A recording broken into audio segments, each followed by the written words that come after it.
السلام علیکم ورحمت الله وبرکاتہ. زه ستاسو ملګری ستاسو ورور عبدالبصیر خان دا ضلع نوشیره دی. په نوشیره کې په تحصیل پبی کې دا ټیم مونږ ولاړ یو په ترکمن کیمپ کې چې دلته کوم افغان مهاجرینو او د ترکمنستان ازبک دلته اوسېدل. دا د هغو یو جوماتو مسجد ابو حنیفه دا چې دا ترکمنو آباد پرېښو، خو د خلکو ته دا وینا وکړه چې کوم د ترکمنو مشرانو مقامي خلکو ته چې د دې نه دا بار برنډۍ ته کومه شهیده کړې ده، د دې نه دا سامان دلته مستقل چې کوم بل جوماتو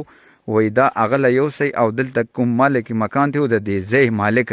هغه ورته ویلي چې دا جومات زه بیا نور دی دا ځای زما دی او دا ځای به ما ته حواله کوئ جي. نو هغو داسې کار وکړو چې دا جومات نور ټول مکمل دی بار سامان دی کوم یو هغه ته یوړو د دې جومات نه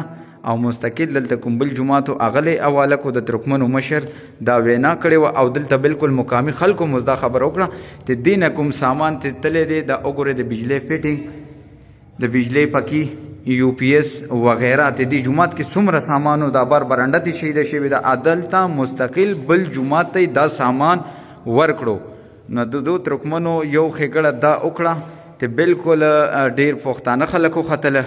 ازبک دی خو ډېر ښه خلک وختله او بالکل چې کوم سامانو هغه د دې جومات هغه دلته مستقل بل جومات ته حواله کو او یې ونه وړو. نو دا ګرانو کتونکو دا نوې خبرو موږ سره نو موږ ویلې چې ګرانو کتونکو اورېدونکو سره شیر کو. دننه وګورئ ماشاءالله حال ډېر زبردست او ډېر ښکلی دی، د الله کور دی. خو دلته کوم مالک مکان تی دی هغه وته چې دا به شهید کو ته کوم بار برنډه کې کوم سامانو د بجلی وغیره فټینګ سامانونو ایته ټول یوړه دلته مستقل بل جومات ته حواله کړه او نور دې کې ته باغی کوم خخته کوم څه سامان دی ابم تی وړي او دا مالک مکان وته چې دا به خوا کوي او دا زه شهید کوم. والسلام.